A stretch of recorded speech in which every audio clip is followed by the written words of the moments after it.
y buscamos que la cultura del debate alcance consensos y soluciones a los problemas de nuestro país.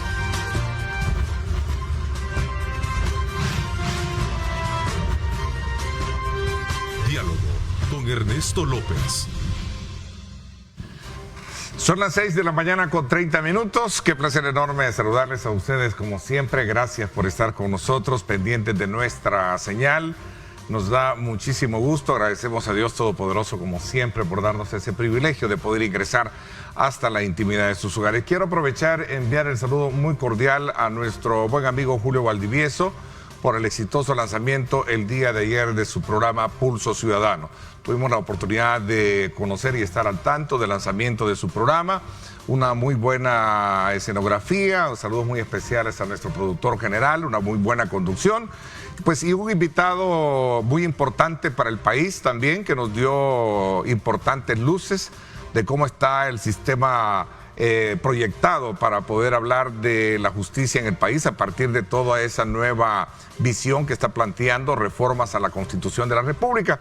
Así es que saludos muy especiales, Julio, a todo tu equipo. Verdaderamente fue muy exitoso la salida y el lanzamiento de este nuevo programa que tendrán todos los salvadoreños a partir de las 8 de la noche todos los días por nuestro canal hermano, Canal 19. Como siempre, Grupo Megavisión yendo a la vanguardia en programas importantes como Pulso Ciudadano, que viene precisamente de un aspecto coyuntural, ¿verdad?, electoral, y ahora se mantiene ya de manera permanente todos los días. Así que un saludo muy especial por el lanzamiento exitoso de su programa el día de ayer. Hoy hemos dedicado este día miércoles 2 de marzo, para hacer un análisis sobre temas importantes del país. Quiero darle la más cordial bienvenida a la responsable del área jurídica y anticorrupción y justicia de Cristosal, a la licenciada Ruth Eleonora López. Bienvenido, gracias por acompañarnos. Muchísimas gracias, Ernesto. Es un placer estar por primera vez en tu programa. Muchísimas gracias. También Eduardo Escobar, director ejecutivo de Acción Ciudadana. Gracias por acompañarnos. Bienvenido, Eduardo. No, gracias por la invitación, Ernesto. Siempre un gusto. Bueno, vamos a comenzar quizás conociendo de parte de ustedes el análisis pertinente, que estamos hablando de que hace un año, es decir, prácticamente el 1 de marzo, se escribe una historia diferente en la remarcación y la decisión de los salvadoreños de dar un voto legislativo donde da el dominio completo precisamente a un partido, dándole una situación de desventaja a la oposición como tal. Es un tema que hemos venido desde luego a lo largo de estos días viendo el comportamiento que ha tenido este nuevo rol de la Asamblea Legislativa para el país. Comienzo contigo. Yo creo que hay que poner en perspectiva primero el resultado electoral, ¿sí? O sea, este 50.25% de la población que votó nos indica que hay un 49.75% que no votó, que no llegó a las urnas. Y esto es importante porque refleja no solo la falta de apoyo de los dos partidos, o los dos partidos pilares o partidos anclas, como habían sido llamados tradicionalmente, en este caso el FMLN y Arena, sino también un apoyo hacia el partido del presidente, en este caso Nuevas Ideas, pero tampoco fue un apoyo que dentro de los electores, o sea, dentro de los electores tradicionales fueron los que se movieron, pero hubo otro grupo importante, casi el 50%, que no se movió a votar. Entonces aquí hay no solo de la falta de un partido político que lograra capitalizar más, sino también, y por supuesto, la hemorragia de votos que tuvieron tanto el FMLN como Arena, incluso también Gana, porque Gana disminuyó su cantidad de votos. Entonces, esto es importante ponerlo porque cuando lo vemos en perspectiva de cuál es la cantidad de población que realmente llegó a apoyar a Nuevas Ideas, estamos hablando de un 32% del total de los electores. Y esto implica que para una próxima elección estos análisis hay que hacerlos porque hay que evaluar el comportamiento electoral por sectores de votación, por municipios, por departamentos, etcétera. Eso en primer lugar. Yo creo que hay que tener en cuenta varios elementos con los que se llegó a la elección. Uno de los elementos con los que se llegó a la elección y que hay que ponerlo sobre la mesa para que no vuelva a pasar, bueno, va a volver a pasar, pero no debiera volver a pasar, es el uso de recursos públicos. Porque el uso de recursos públicos, eso lo venimos viendo desde hace muchos años, esto no es un tema nuevo, ¿verdad? Sí. Y realmente el Tribunal Supremo Electoral no ha sido capaz, ni en este momento, ni antes, de controlar ese funcionamiento irregular de los recursos públicos y puestos a disposición de los partidos, en este caso del Ejecutivo. Pero en este año tuvimos una similitud con lo que ocurrió allá por el 2004, 2006, en el periodo Saca, donde veíamos, no sé si ustedes se acuerdan, hasta los puentes veíamos pintados de tricolor. Bueno, claro. Ahora nuevamente tuvimos ese fenómeno. Entonces, o sea, es algo que ya no es de extrañarse porque casi es una tradición utilizarlo y verlo coyunturalmente. Fíjense que en los últimos años, después del 2000, ya para el 2014, eso disminuyó un poco, precisamente con las 3 sanciones que se les puso a Funes, porque a Funes se le sancionó 3 veces en el Tribunal Supremo Electoral. Sí. Entonces, en ese periodo empezó a disminuir y hoy otra vez, ¿eso depende de qué? Depende de la capacidad de control, de la capacidad de ejercicio de control que tenga el tribunal, ¿no? Para evitar esto. Y también el uso de los paquetes agrícolas y de los paquetes alimenticios a favor de un partido político, porque esto desbalanza, o sea, eso lo que produce es un desbalance entre las fuerzas políticas por la oportunidad que tienen, no solo de llegar a la población, sino también por el uso irregular de fondos públicos. Esto ha sido señalado incluso por el Departamento del Tesoro de Estados Unidos cuando hizo público lo de la lista Magnitsky, ¿verdad? Que hubo un señalamiento particular del uso de fondos públicos para la campaña. Creo que en síntesis todo esto, por supuesto, lleva, además de la falta de apoyo de los partidos, que ya hablamos, ¿verdad? Que la gente hay un hartazgo, creo que eso es incuestionable, pero estos otros elementos, el tema del FODES, no haberle dado el FODES a tiempo a las alcaldías y evitar que hicieran obra, y el otro punto, el tema de la deuda política. Esto produce un desbalance, un desequilibrio en la contienda. Y dio como resultado lo que tuvimos. Y dio como resultado lo que tuvimos el 28 de febrero. El 28 de febrero, exactamente. A ver, un poco para conocer tu forma introductoria del estado actual, en la que podamos entrar en detalle y analizar qué es lo que se ha hecho desde la Asamblea Legislativa y sobre todo con aquellos elementos que tienen que ver con la institucionalidad que siempre hemos tratado contigo. Bueno, yo creo, Ernesto, que si podemos resumir este año de la legislatura, o mejor dicho, este año después de las elecciones, decirlo con propiedad, yo creo que lo que podríamos decir es, o lo podemos calificar como regresión democrática. Eso es lo que yo podría calificar de este periodo, y lo digo por las siguientes razones. Bueno, tenemos que esta legislatura dio un golpe de Estado el 1 de mayo. Eso es obviamente una clara regresión democrática. Si los magistrados, si el fiscal en ese momento no eran los adecuados, si no estaban desempeñándose en el cargo adecuadamente, pues había que realizar el procedimiento conforme a la Constitución y conforme a la ley para separarlos del cargo. O sea, no es defender a ninguna persona, sino que el procedimiento y las causas. Entonces esta legislatura, que fue electa hace poco más de un año, ha llevado el país a esta regresión democrática en esos términos. Se rompieron las reglas fundamentales de la República. Esto nos ha llevado a que se borró la poca separación de poderes que teníamos ya en la vivencia política real. Nos ha llevado a una situación de rompimiento de la institucionalidad en términos de transparencia, rendición de cuentas, la sanidad de las instituciones se ha visto seriamente afectada, porque ahora pues tenemos en este caso una Corte Suprema de Justicia y una Fiscalía que fueron sometidos a un proceso no muy constitucional, que digamos, de separación de jueces, de fiscales, en un muy cuestionado proceso legislativo. Entonces, a mi juicio, en términos, digamos, de democracia, de institucionalidad, esto ha significado una regresión. Y si lo ponemos breve... No una transformación, como en algún momento le he consultado a muchos miembros del oficialismo. Me dicen, ese fue el inicio, Ernesto, de una transformación política que surgió a partir de todo un esquema de democracia. ¿Qué le permitió a ellos tener? Puede ser una transformación, pero no una transformación para avanzar, sino que para regresar. O sea, porque yo digo... pensémoslo en estos términos, en términos de institucionalidad, ¿en qué se ha avanzado? O sea, en rendición de cuentas, en transparencia, incluso expulsaron a las CICIES, que eso no fue legislativo, fue el presidente. Expulsaron a las CICIES, vemos a la Asamblea que hasta la fecha no sé si estoy equivocado, no ha publicado todavía el presupuesto completo, o sea, la parte de las fracciones. No sé si vos sabés, Ruth, si ya lo publicaron, pero entiendo que no estaba publicado, por ejemplo. Han emitido una serie de leyes que van, como digo, en contra de principios democráticos, y si lo ponemos en términos de la ciudadanía, son contadísimas las medidas que podemos decir efectivamente son en beneficio de la gente. Contadísimas. Fíjate, Ernesto, que yo coincido con el tema de la regresión democrática y que tiene por origen precisamente quebrar el sistema de control.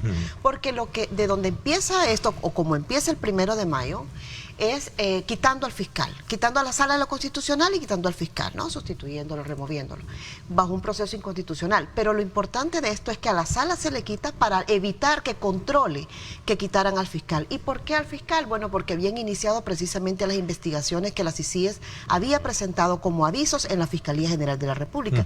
Ya habían habido allanamientos, no sé si recuerdas, justamente cuando la policía evita o trata de evitar que la Fiscalía entre en el Ministerio de Salud, etc. Que por cierto un diputado quería impedir exactamente, cuando era candidato, exactamente. Entonces, cuando vemos esto y vemos todo, hacemos un análisis de todo lo que ha ocurrido en la legislatura, advertimos de que la tendencia y además el actuar del Ejecutivo es hacia la opacidad, hacia la falta de transparencia y hacia eliminar los mecanismos de control. Y esto, cuando se eliminan en un país los mecanismos de control, se favorece la corrupción. Entonces, un presidente o un candidato que llegó a ser presidente con una fuerte bandera contra la corrupción, en función de la transparencia, etcétera, y lo que estamos viendo es una regresión en este sentido, es, bueno, lo único que cabe pensar es que algo molesta, y lo que sí molesta, la política más clara del Ejecutivo es la opacidad, y ha sido acompañada precisamente por el Legislativo. Ahora, hay un elemento importante de todo esto, de estas primeras impresiones que ambos me dan, y tiene que ver precisamente como el resultado per se, independientemente de lo que se tenga. Escuché a alguien de ustedes, creo que tú lo dijiste, es el tema del hartazgo de la población de la vieja política. ¿Cómo entonces entender que se ha logrado, digamos, saltar ese paso, o seguimos bajo esa misma línea débil de tener una oposición o no contar con oposición o partidos sólidos? Pues lo que estamos viendo al final de los tradicionales partidos es más división. Por ejemplo, ayer un emblemático partido de Arena también renuncia a este partido, como es el señor Donate Mosquerano, junto con otros miembros de bases de este partido. Por ejemplo. Aquí hay dos cosas. Uno es que esto es un ciclo, ¿verdad? Igual que el FMLN tuvo su proceso de crecimiento, igual que Arena tuvo su proceso de crecimiento, en el caso de Nuevas Ideas habrá un momento en el que tendrá su proceso de decrecimiento. Eso es normal, porque además no se logra satisfacer las expectativas de la ciudadanía. El problema es ahí, donde no se logran satisfacer las expectativas de la gente. Y claro, los partidos políticos tienen que hacer sus propios análisis. Eso nosotros desde fuera podemos opinar, claro, aportar, etcétera, pero cada uno de los partidos, y además cada uno de los partidos conoce sus soportes. ¿Se puede analizar la sintomatología que está llevando estos partidos? Porque digamos, la democracia se nutre de partidos. Claro, así es. Hay un nuevo partido, el surgimiento bajo la mirada y crítica de que es producto de una falsa oposición, creo que algo así le he escuchado a más de alguno decir, con el surgimiento de algunos otros partidos que están ahorita recogiendo precisamente digamos, el abandono de lo que están haciendo muchos.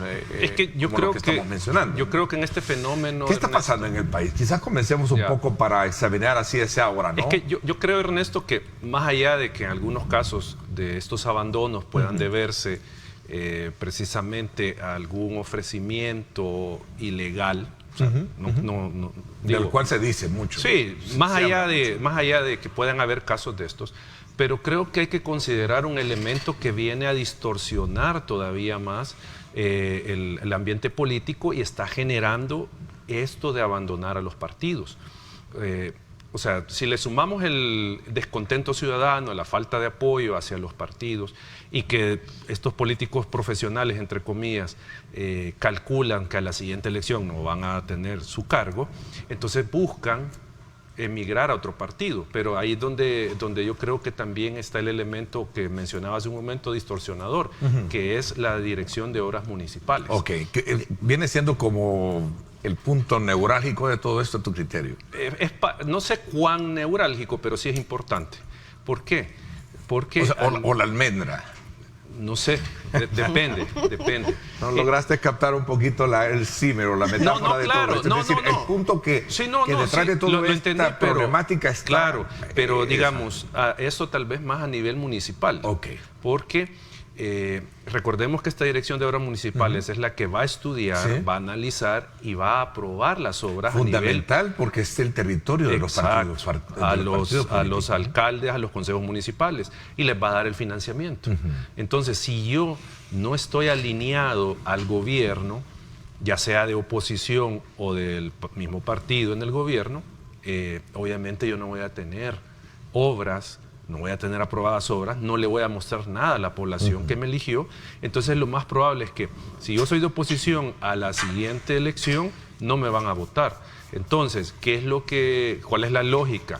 Bueno, uno, alinearme, y si alinearme me implica confrontar con el partido al cual pertenezco, pues entonces yo me salgo y entro a conformar otro partido o me incluyo en otro, pese a la prohibición de transfugismo. Entonces, a lo que quiero llegar es que este cambio, poner al Ejecutivo a decidir sobre las obras municipales en los territorios de los partidos o donde gobiernan los partidos, viene a distorsionar a nivel de consejos municipales la correlación política, y entonces hace que estos funcionarios abandonen la disciplina de los partidos. Ahora, lo hacen porque obviamente... han de tener información o han de creer o han de pensar, o ya les dijeron, que se va a reformar la prohibición de transfugismo. Bueno, ayer, por cierto, conversaba con Mauricio Vilanova. Sí, ayer conversaba con Mauricio Vilanova, que ahora también es independiente después de dejar el partido en San José Guayabal, y decía, como yo ya no tengo interés en participar en elecciones, sería el primero en aplaudir si eliminan la ley de transfuga para potenciar aquellos liderazgos que sirvieron para el desarrollo de los municipios. ¿Qué piensas, Ruth? Bueno, el tema del transfugismo político ha sido analizado por la jurisprudencia constitucional en más de 2 ocasiones. Yo creo que el transfugismo afecta a los partidos políticos, ¿sí? Y lo que se tiene que apostar es por partidos políticos fuertes, igual por una ciudadanía empoderada, una ciudadanía informada, pero el sustento, como ya decías, es a través de los partidos. Claro. Hoy se va a poder participar como candidaturas no partidarias en los consejos municipales a partir de una sentencia del 2020 que no ha tenido desarrollo legislativo. Atención con esto. Pero, es un buen elemento que sí, claro, tocar y tratarlo. Pero igual se configuraría el transfugismo, porque usted no puede declararse independiente y acudir a una próxima elección como independiente si usted ha tenido, ¿verdad?, una participación o militancia en el partido. En la elección anterior, en la elección inmediata anterior. ¿Podrá participar quien verdaderamente corra independiente, pero que no haya estado? Que no haya estado en el ejercicio del cargo durante ese periodo a través de un partido político. Sí, pero lo regula. No sé si anoche estábamos dentro de ese mismo escenario viendo la entrevista y ponerle mucha atención a la entrevista del vicepresidente Félix Ulloa y Julio Valdivieso sobre ese punto medular que tiene que ver con los procesos de reelección también, ¿no? Y entonces aquí hay un tema importante, porque la DOM no solo es la DOM tiene 3 regulaciones que yo creo que tendrían que ser analizadas por administrativistas, es decir, desde una perspectiva diferente, que no solo es la creación de la DOM y cómo se han concentrado en la Dirección de Obras Municipales todo este poder de ejecución de las obras de los municipios. En primer lugar, porque esto atenta realmente contra la Constitución de la República. O sea, la autonomía municipal es un principio de un valor además de nuestra Constitución. Pero aquí tenemos no solo la ley de creación de la DOM, sino también una ley de simplificación de las contrataciones, donde usted advierte, por ejemplo, de que incluso por una garantía se le puede dar, perdón, de un anticipo se le puede llegar a dar hasta el 100% del anticipo cuando usted contrate, cuando eso bajo la LACAP es impensable, ¿verdad? Entonces, el otro tema es el tema de las expropiaciones. O sea, son temas que además afectan directamente a la gente. O sea, aquí voy aparte. Y además donde usted va a ir a discutir al juez un tema de cuantía, si acaso. Ya vamos a hablar del sistema judicial. Si acaso va a llegar a discutir sobre la cuantía, pero no Ernesto, sobre el derecho y además sobre, hay un tema importante, la falta de rendición de cuentas, es decir, la falta de argumentación de que sea un proyecto y no otro. O sea, hay gente, por ejemplo, muy nerviosa en Oriente de poder perder sus tierras a partir del tema de la Bitcoin City, que es otro, da para 3 programas juntos, ¿no? Pero sí. Este asunto de la DOM, yo creo que habría que además darle seguimiento, porque creo que es una de las instituciones a las que más transparencia habría que exigirle. Bueno, la DOM está fuera de la Ley de Acceso a la Información Pública, entonces, o sea, no es que quede exenta del cumplimiento de la ley, para nada, pero sí no está regulada dentro de la ley. Eduardo. No, yo creo que... en ese mismo sentido, ¿ves? El punto es que si no tienes en el marco de un sistema o de un estado de democracia partidos sólidos, fuertes, realmente, ¿qué puedes esperar? Y esa es una pregunta que yo le hacía a mis invitados el día de ayer. Ellos son, obviamente, bajo la idea de que los partidos a los cuales pertenecieron están casi condenados a morir. La pregunta es que, bajo la mirada de otros, lo que se necesita es un replanteamiento de partidos, que es un tema que contigo también lo hemos conversado frecuentemente. Es que lo que pasa, y creo que usted ha planteado el punto, Ernesto, de lo que estamos hablando acá no es de salvar Arena o al FLN, sino que es el sistema de partidos el que puede colapsar totalmente, no sé si ya está colapsado, pero puede terminar de colapsar. Alguien puede decir que bien, que se acaben estos partidos, porque esa es la intención, que se acaben los partidos, que solo quede uno, pasar de un sistema multipartidista a un sistema de partido hegemónico, digamos, en este caso Nuevas Ideas. Pero el problema es que cuando el sistema de partidos colapsa, ya hemos tenido experiencias en la región que la democracia sufre, la calidad de la democracia sufre, porque los partidos políticos, tener un sistema de partidos fuerte, sólido, da estabilidad política a un Estado. ¿Pero qué pasa con la historia nuestra? Le ha dado estabilidad, o sea, le ha dado estabilidad. Sí, de acuerdo, la historia nuestra, o mejor dicho, con lo actual, ¿verdad? Con lo que tenemos. Guste o no guste, como dijo la famosa palabra o frase política, ¿no? Nuevas Ideas llegó a tener los 56 diputados, 152, 152 municipios, como una elección democrática, avalada. No, claro, es que no es eso, Ernesto, de que si hay un partido mayoritario, porque veamos... No, digo yo, en el sentido de la tendencia a la cual... ¿Qué pasaba, ¿Cómo quedaron los otros partidos? ¿Qué pasaba antes? Teníamos 2 partidos que concentraban el 80-90% del poder. Exacto. Sí. Eran 2, ¿sí? Y habían partidos medios, minoritarios, que daban sostenibilidad al sistema. Eso es lo que se tenía. Pero ahora estamos pasando a un partido. O sea, ya no estamos hablando ni de 2 partidos, ni de partidos bisagra. Ya no, estamos hablando de uno. Sí. Entonces, el punto es que con esto quiero concluir esta parte, hay que ponerle atención a la situación de los partidos de oposición, de cómo van a competir en la elección 2024, porque si los partidos políticos colapsan, van a hacer colapsar el sistema de partidos, y eso puede tener consecuencias para el sistema democrático. ¿Y a quién le corresponde asumir esa responsabilidad? Bueno, los partidos políticos tienen que hacer su parte. Es decir, yo creo que aquí, por ejemplo, mire, el PCN venía de tener, creo, si mal no recuerdo, hasta 7 diputados. Ahora tiene 2. El PDC tenía 2 diputados. Hubo 12, llegó el momento de 12.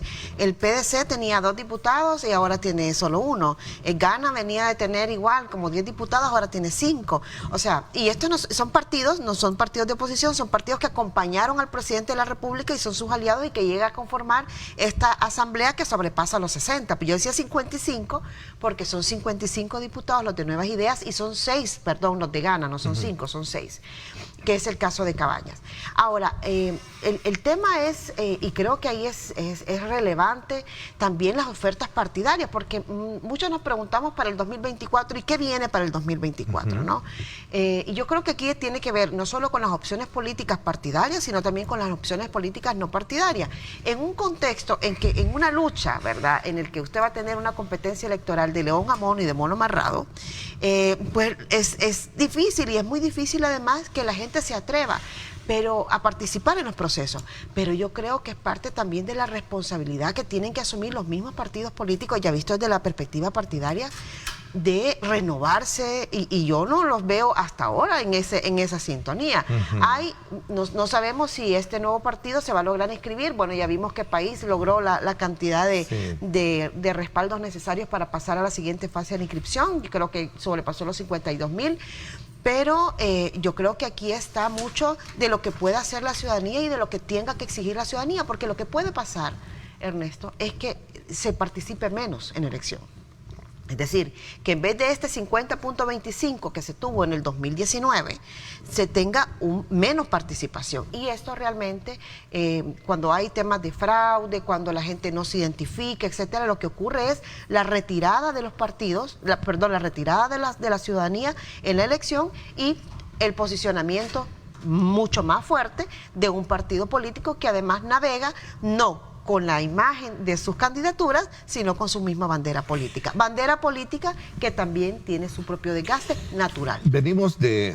Arrancamos la conversación haciendo un balance del año postelectoral, ¿verdad? O sea, en todo caso, partiendo de lo que significó el 28 de febrero, estamos en este momento haciendo la evaluación, digamos, del momento críticos que seguramente estarán pasando los partidos políticos y los desafíos que tienen de cómo enfrentar esta situación de año preelectoral, que creo que el otro año estamos en van a hacer las internas. Así es. El otro año hacen las internas. Sí, ya para marzo está la convocatoria de las internas de los partidos que va a ocurrir en julio más o menos. Exactamente. Es decir, vamos a unas elecciones, ya estamos a las puertas. Ahora, el elemento acá con el cual quiero cerrar este tema, y quiero un poco también desde la perspectiva de ustedes conocer el tema de los perfiles en las elecciones de los, digamos, funcionarios, que no me gusta decirlo de segundo grado, sino que funcionarios públicos, ¿verdad? Porque siempre dicen segundo grado y no hay primero ni segundo, pero bueno, son elementos que ahí están para la discusión. Pero, ¿cómo entender que después de ser fuerzas políticas grandes, Arena y FMLN ahora están pues prácticamente casi en silencio? Yo he estado haciendo invitaciones frecuentes para venir a conversar con los líderes, hablo de los líderes de esos partidos, y no quieren hablar, no sé qué pasa. Y entiendo que uno de los argumentos primarios que escucho cuando veo renuncias de los partidos es de que la base no nos escucha, no quiere entender, y la base no quiere hablar. O sea, ¿cómo ves esto? Bueno, voy yo. Mire, vamos a empezar con el tema del funcionamiento con los encargos de segundo grado, porque son los cargos los que son de segundo grado. Ese es un tema que lo quiero abordar en el segundo para que entremos con mayor amplitud. Ahora quiero cerrar el tema de los partidos. Con el tema de los partidos. Bueno, ¿por qué no quieren hablar? Hay que preguntárselo a ellos, ¿no? Yo creo que en el tema de la base... Porque la primera pregunta sería eso, ¿cómo se van a replantear?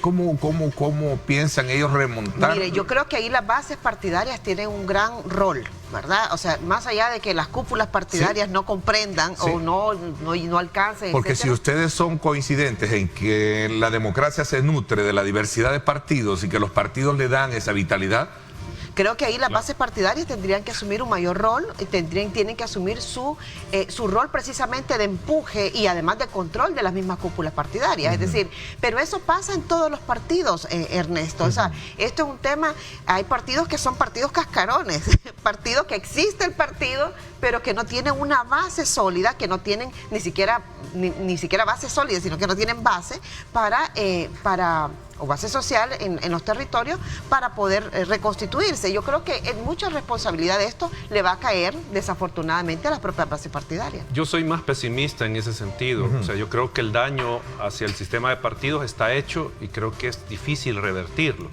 O sea, pero ¿quién se lo ha hecho? La democracia misma.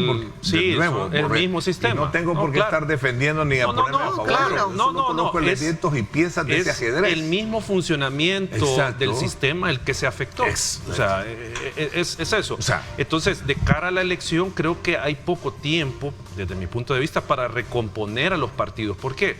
Porque llegan sin apoyo popular, sin credibilidad a la elección, llegan sin liderazgos, pero un liderazgo, digo, que pueda movilizar gente para apoyar a los partidos. Llegan sin poder político, porque están perdiendo los alcaldes, están perdiendo los diputados, no muestran nada de obras a la ciudadanía, pues obviamente en la asamblea, ¿qué van a mostrar? No pueden aprobar nada. A nivel municipal se le están yendo los alcaldes y está la dirección de obras municipales que va a controlar qué se ejecuta. Y llegan sin financiamiento. Sí. De acuerdo, pero no cabe duda que ahí hay es mucho... bien complicado. Sí, entonces no sé cuánto se puedan recomponer en lo que ya estamos en elección. La elección ya estamos. O sea, yo soy un poco más optimista. Yo creo que sí puede ser. Eso depende, por supuesto, de la voluntad de las bases partidarias, pero también depende de cómo los partidos se proyecten sobre el tema de los controles del financiamiento. Por ejemplo, los partidos toda la vida se resistieron a ser controlados en su financiamiento político. Hoy no van a haber reformas, por supuesto, para controlarse, porque el partido mayoritario no va a querer... Ahora están con la medicina, ¿qué? Como decimos, la medicina... Totalmente. Pero esto es un tema también de lo ético, claro, del fortalecimiento de lo ético, de la transparencia dentro de los de lo que partidos. Mauricio Vilanova decía, perdón, sí, ayer decía Mauricio Vilanova, decía, yo esperaba más de este nuevo quehacer de la política que... ¿Sabes por qué? Porque se esperaba más democracia, ¿sí? Pero lo que tienes ahora es una personalización de la política, es decir, lo que tienes es el sujeto y todo lo demás es como si no existiera la base partidaria. Interesante, vamos a ver, hubo una conferencia de prensa en la que se habló muchísimo de, digamos, de ultimar y mejorar todo el tema de la deliberación pública en cuanto a métodos y mecanismos, perfiles, en fin, de lo que también es tema vigoroso dentro de un esquema de democracia, una buena elección de funcionarios, ¿verdad? Vamos a hablar de esto cuando regresemos. Son las 7 de la mañana con 1 minuto, 7 con 1 minuto. Gracias por estar con nosotros. Gracias nuevamente por estar con nosotros en esta primera parte de nuestro programa de hoy. Conversamos con Ruth Eleonora López, ella es abogada del área jurídica y anticorrupción y justicia de Cristo Sal, y nos acompaña Eduardo Escobar, director ejecutivo de Acción Ciudadana. Hemos hecho una evaluación del quehacer de la transformación política legislativa que se sufrió a partir de los resultados electorales del 28 de marzo del año pasado a la fecha, un poco conocer el estado de los partidos políticos, y ahora veamos un poco el tema relacionado con aspectos que tienen que ver con ese rol fundamental del ejercicio que deben de tener la elección de funcionarios, lamentablemente de segundo grado. Voy a tener que ocupar la palabra porque ya no me la pude quitar, pero en el cargo de funcionarios públicos. A ver, cuéntenos un poco. Hubo una digamos, como conferencia de prensa en la que remarcan las deficiencias en la elección de este tipo de funcionarios. Sí, brevemente, Ernesto. Sí. Nosotros como Acción Ciudadana venimos monitoreando las elecciones de segundo grado. La elección es la de segundo grado, no el funcionario, no el cargo. En esa medida monitoreamos la elección de magistrados de Corte Suprema de Justicia y del fiscal general. Y lo contrastamos, el proceso, o sea, monitoreamos el proceso y lo contrastamos con estándares internacionales para determinar si estos procesos habían tenido un mínimo de nivel que podría garantizar la elección. Bueno, primero que fueron procesos transparentes, participativos, basados en el mérito. Y si esto daba una garantía de tener a los funcionarios con cierto grado de independencia y con cierta idoneidad para el cargo. Digamos, ese era el objetivo. No es de ninguna manera venir a cuestionar por cuestionar el proceso, sino que lo que nos interesaba es que la Asamblea, en primer lugar, cambiara las prácticas del pasado de elegir a estos funcionarios. O sea, porque antes lo que teníamos era una elección a partir de la cuota, a partir del interés partidario. Entonces queríamos ver si eso se había superado en esta legislatura, porque como usted lo planteaba al inicio, han dicho los funcionarios de Nuevas Ideas que están haciendo una revolución, están haciendo un cambio grande en el país. Entonces queríamos ver si esto era cierto. Y lo que nosotros encontramos es que la elección repite los mismos vicios del pasado. Claro. Es decir, no se hace una elección en función del mérito, no se garantiza la independencia e idoneidad de las personas que se eligen, y la elección al final se termina haciendo a la espalda de la gente. ¿Transparencia es deliberar, Ruth? Sí, transparencia. ¿Es deliberar? No solo la deliberación, sino tener reglas de la elección. Mire, cuando una persona, esto puede consultar cualquier libro sobre que estudie la corrupción. Cuando usted sigue procesos de elección irregulares para colocar a personas no idóneas en los puestos, esto es para evitar el control. Y evitar el control lleva a la corrupción. O sea, eso en cualquier texto de corrupción es manual, ¿verdad? Esto es un tema básico. ¿Por qué? Porque lo que usted está haciendo es colocando incondicionales personas que no van a controlar, que no le van a controlar su actuación. Entonces, cuando hablamos de que se tiene que seguir un proceso, no solo es la deliberación pública, además, porque tiene que ser una deliberación pública. Sobre esto se había venido avanzando poquito a poquito, porque nosotros venimos desde el momento en el que no había nada, ¿verdad? Que no simplemente amanecíamos con un funcionario nuevo y no sabíamos de dónde había salido, a procesos que de alguna manera la sociedad civil es la que había venido impulsando. Es decir, que se llegara, que el CNJ, por ejemplo, que las propuestas del CNJ llegaran mejor fundamentadas a la Asamblea Legislativa, eso ha sido proceso, eso es parte de una evolución. Esto no era así en el 2004, ni en el 2006, etcétera. 2006, perdón, o 2009. Pero poco a poco esto fue mejorando. Ahora, ¿qué es lo que advertimos? Un retroceso. En primer lugar, porque tiene que haber un estándar, es decir, si usted califica para el puesto, si no califica para el puesto, si cumple con los requisitos, si no cumple con los requisitos, si además de esto tiene estudios especializados en tal materia, si no los tiene. Es decir, todo esto hay que darle un seguimiento, pero además tiene que ser público, porque si no es público, y lo que es público es la apariencia, porque con muchísimo respeto usted puede ver y podemos revisar cada una de las entrevistas que se hicieron en la Asamblea Legislativa para la Corte Suprema de Justicia, no voy a ir tan lejos, usted advierte realmente una falta de profundidad. Usted lo que ve es si les parecía o no les parecía la reelección, qué pensaban de un tema de otro. Y poca participación también, ¿verdad? Claro, y eso ese es el elemento, mire, que a mí me llamó la atención también. Eso le demuestra, la poca participación le demuestra la falta de confianza en un proceso. Mira ahora para el Tribunal de Ética Gubernamental, creo que son 5 o 6 personas las que se han presentado. ¿Por qué? Y hay un dato, Ernesto, porque se pasó de 73 en el 2015 al 2018 a 30 o 20 y algo, y esta elección de fiscal tuvimos solo 7 candidaturas. Y ojo, 5 de ellas se presentaron el último día. En última hora. Entonces, ¿qué hubiera pasado? Solo hubiéramos tenido probablemente 1 o 2 candidatos para fiscal. A ver, y este monitoreo del que hablaron ustedes, cuéntame un poquito sobre ese. Bueno, el de la Corte Suprema, de la elección de magistrados, lo comenzamos a realizar desde diciembre de 2020, porque desde allá comenzó el proceso de elección de magistrados, ¿ya? Porque se comienzan una serie de etapas administrativas. Y luego en febrero del año pasado fue la elección de los abogados y en abril, mayo, junio fue el proceso del CNJ. ¿Ya? Y recordemos que la elección de los magistrados suplentes se hizo hasta noviembre del año pasado. Entonces, creo yo que en esa medida, y a decirle a la ciudadanía que nuestro monitoreo lo que buscaba es que usted tuviera un fiscal en este caso independiente, que investigue el delito. Eso es lo que se busca con este tipo de monitoreo desde la sociedad civil. Encontrar las deficiencias del proceso para mejorarlo, para que la ciudadanía tenga mejores funcionarios. Esa es, digamos, la idea de estos monitoreos.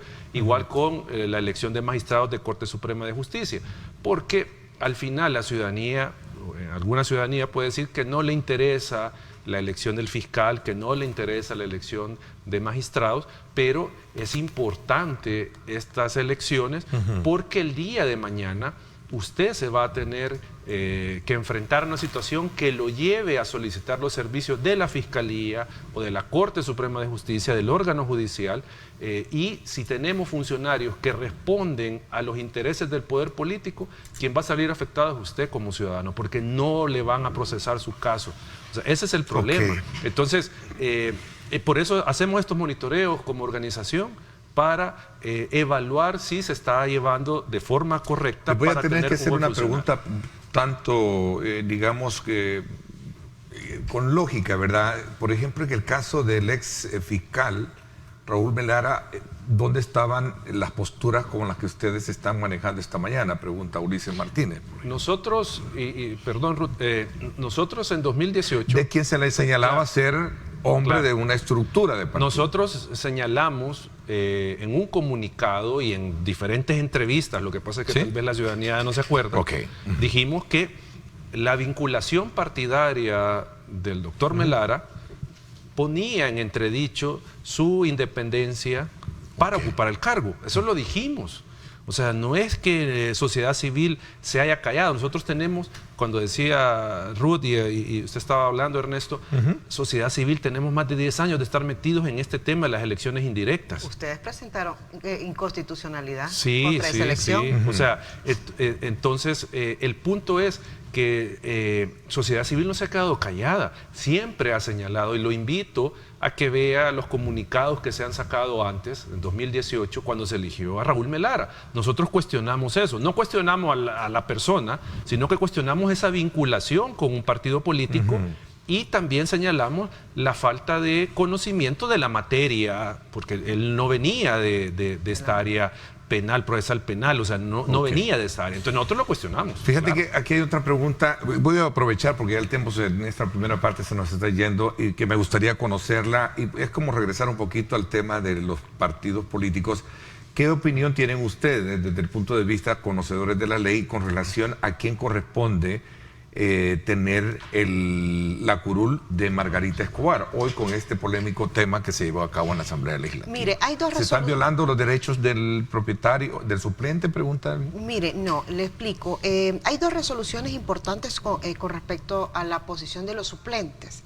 La primera es la 35, voy a empezar de la última, de la 35-2015, que es la de los 900 millones, en la que se dijo de que el suplente solo podía ser electo en las mismas condiciones que el propietario. Sin embargo, ustedes pueden revisar, hay un amparo, el 34A del 96, que estableció justamente que el espacio es del partido político. Por tanto, es el partido político el que va a decidir quién es la persona que asume la suplencia. Eso lo dijo la sentencia. Sí, eso, claro, hoy se puede cambiar, ¿verdad? Eso no tengo la menor duda. Pero es lo mismo que pasó con Nuevas Ideas, es decir, quien decide a quién se coloca como suplente. Hoy con el tema de los dos. Exactamente, quien se coloca como suplente. Es el partido. Es el partido político. Entonces aquí es un tema de regla, ¿verdad? De cuáles son las reglas establecidas. ¿Y hay una contradicción en ambos casos? ¿Se ha generado contradicción? Mire, al final fue... Sí, lo que pasa es que esto tiene un origen histórico también, Ernesto. Antes había una rivalidad muy fuerte entre el propietario y el suplente. Bueno, hubo épocas en que el suplente ni siquiera se inscribían todos, sino que se inscribía una parte. O sea, no, porque justamente no iban a asociar. La sentencia obligó a que fuese, y por eso se aparece hoy en la papeleta el nombre del suplente con la foto del propietario. Pero es importante, ese es un espacio que le corresponde al partido político. Si no quieren que sean así, hay que cambiar las reglas. No sé si lo van a hacer a través de la sala de lo constitucional, pero la interpretación constitucional ha sido esa, es del partido político. Y es que, mire, eso, como le decía, tiene un origen histórico por la rivalidad que se llegaba a producir entre el propietario y el suplente. Para que el suplente ocupara el espacio, bueno, hasta amenazas de muerte dicen que hubo una vez, justamente de un suplente hacia un propietario. Pero al final, esto lo que está afectando en estos momentos es la representación. Es decir, ese espacio es de un partido político, el que sea, como si hubiese sido de Nuevas Ideas. O sea, aquí no es un tema de cuál partido político es, sino que es un espacio del partido político que le otorgó el voto de la ciudadanía. Pensar diferente sería cambiar la correlación que dio la ciudadanía en la elección. O sea, al partido Arena le dio X cantidad de diputados, al FMLN tantos, y entonces venir y argumentar de que puede ser cualquier diputado suplente el que llegue a conformar pleno o estar en las comisiones, sin duda estaría cambiando esa correlación, porque es el partido el que va a decidir quién suple.